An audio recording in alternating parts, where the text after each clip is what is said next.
Welcome to Cheetah Secrets. Let's dive into today's story. Before everything fell apart, people used to call us the ideal couple. Julia adored those comments. She lived for the attention, the flashes of cameras, the polished smiles, the perfect poses. We met 6 years earlier at a charity auction. She radiated charm and confidence, already accustomed to being the center of every room.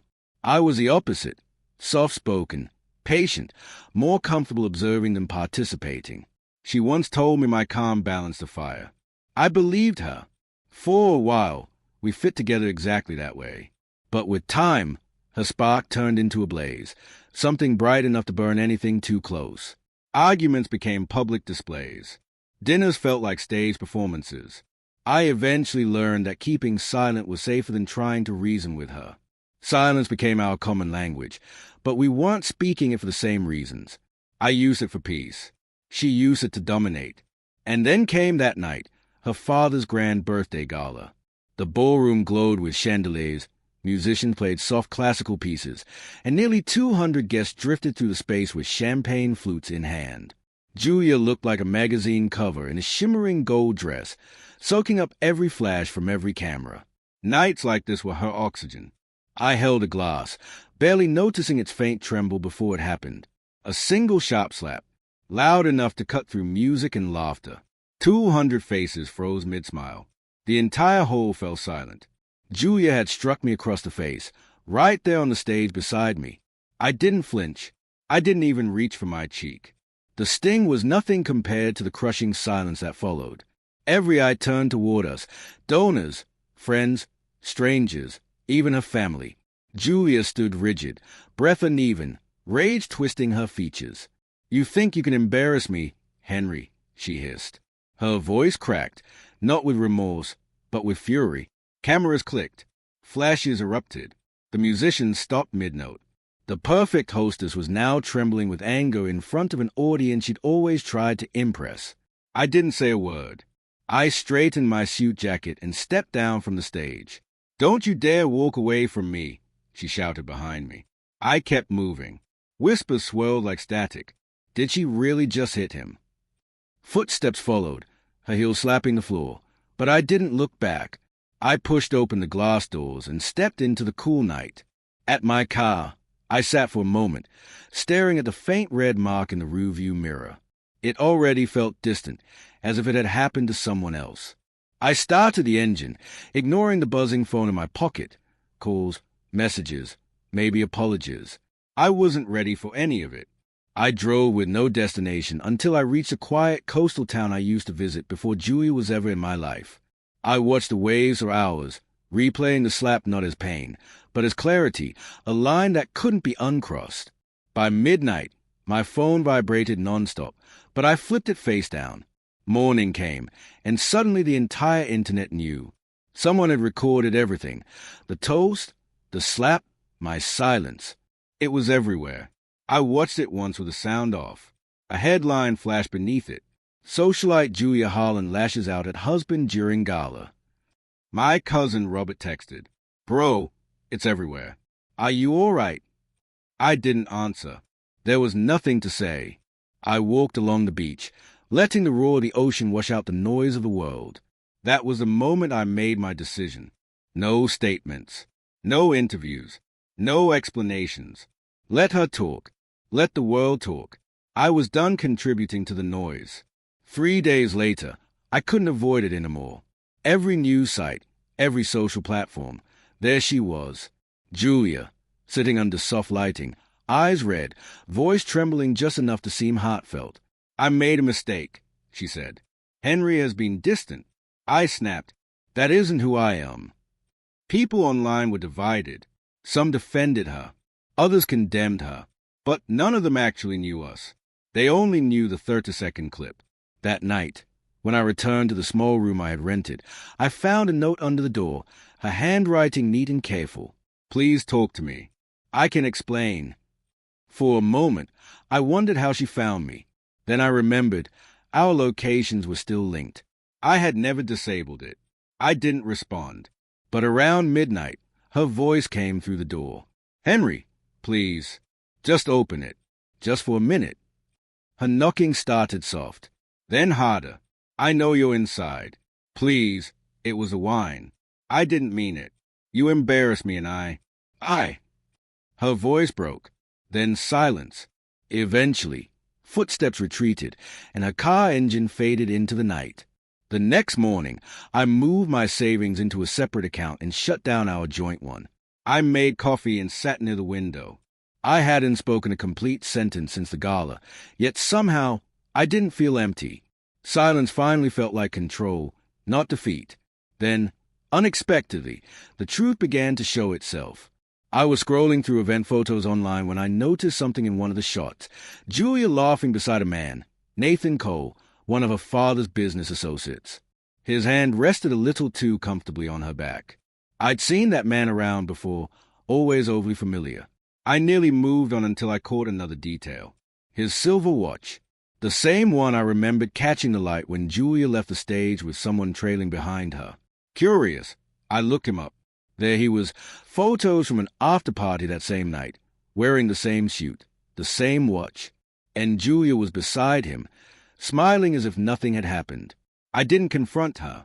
I didn't react publicly. I simply saved the photos, timestamps, and articles.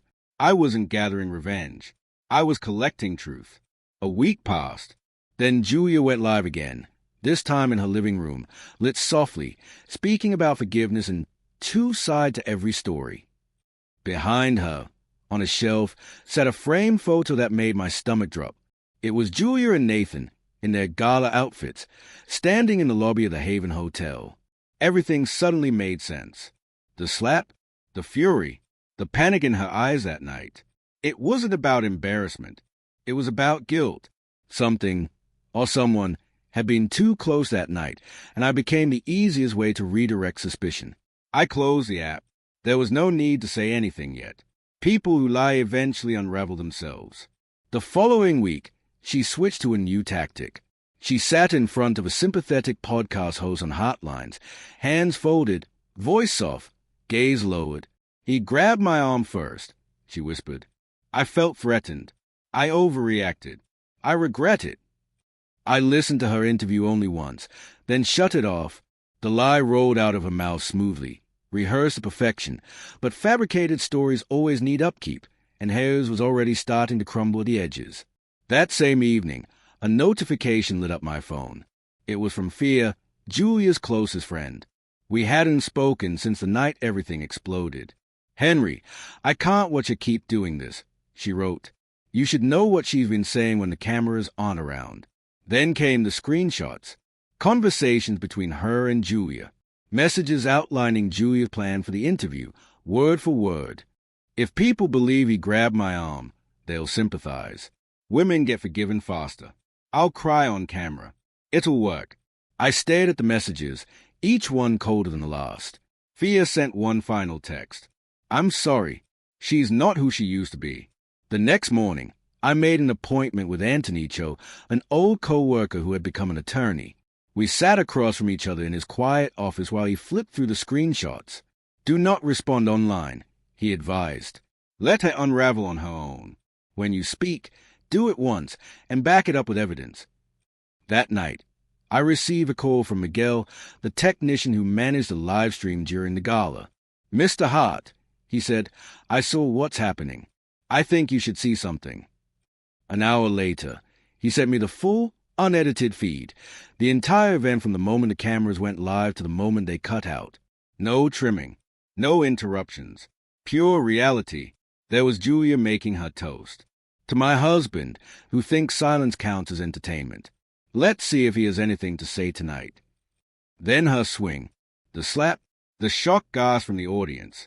I watched it twice, then saved everything, the videos, the screenshots, the timestamps, into one encrypted folder simply named Truth.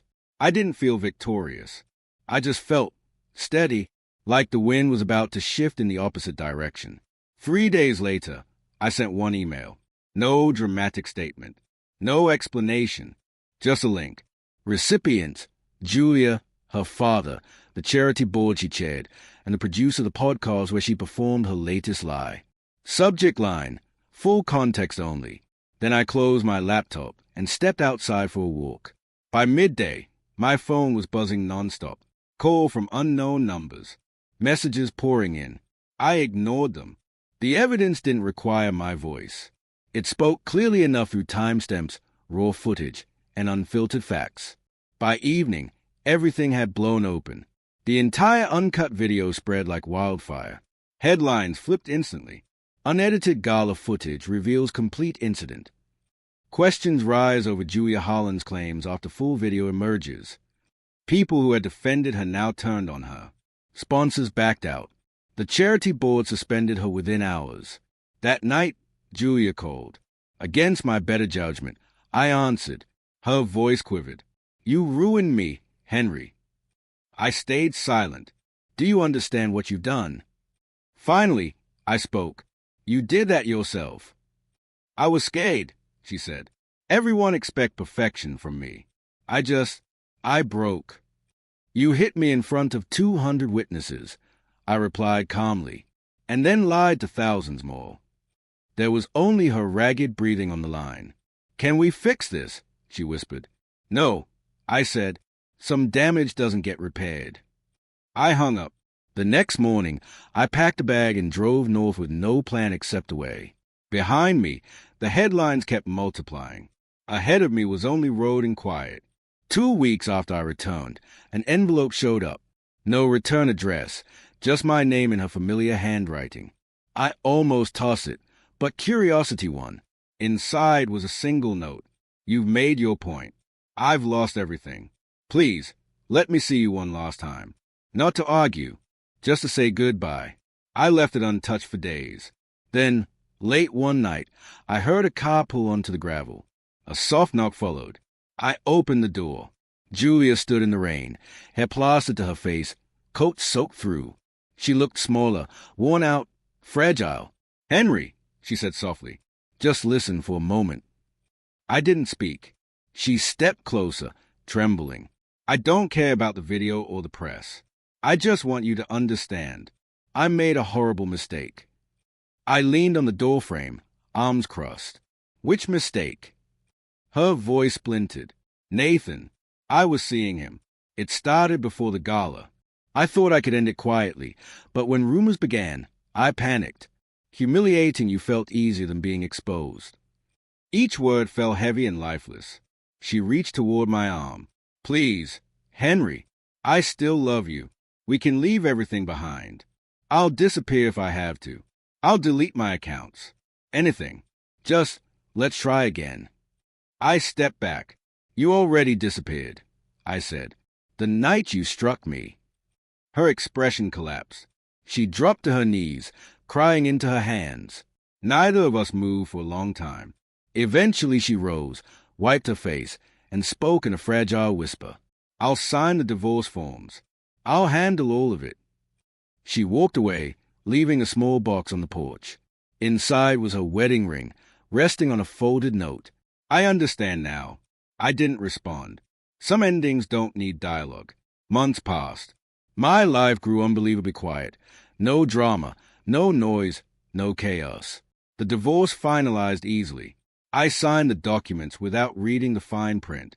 Julia didn't contest anything. We were legally finished. I relocated farther down the coast to a small town where my name meant nothing. My mornings became simple, peaceful. Then, months later, a tiny headline appeared. Julia Holland leaves city, sells apartment, steps away from public life. That was the last time I saw her name anywhere. One evening, as the sunset washed the sky in gold, I opened my laptop for work. A new message appeared from an unfamiliar address. No subject line. I clicked it. Thank you for teaching me what silence truly means. I stared at it for a long time, then deleted it. I thought of the man standing under those ballroom lights months ago, the man who stayed quiet as 200 people watched. That version of me didn't survive that night. The person I am now learns from silence, but doesn't hide behind it. Some stories close with words. Ours ended with quiet. And for the first time in years, silence felt like peace. Thank you for watching.